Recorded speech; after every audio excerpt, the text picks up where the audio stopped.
ગામ દ્રોણ એવું માનવામાં આવે છે કે 5 પાંડવના ગુરુ દ્રોણાચાર્યએ અહીંયા શિવલિંગની સ્થાપના કરેલ છે। તો આ શિવલિંગની અંદરથી પાણી નીકળે છે। કોઈને પણ ખબર નથી કે આ પાણી ક્યાંથી આવે છે।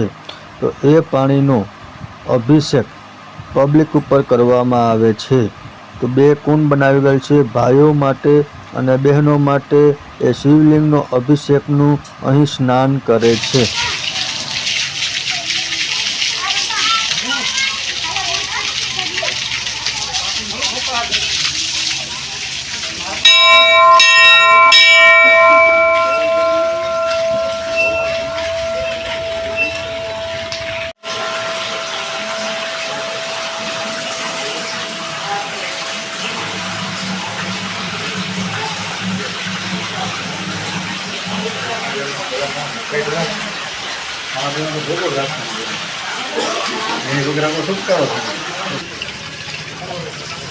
પાંડવો અહીંયા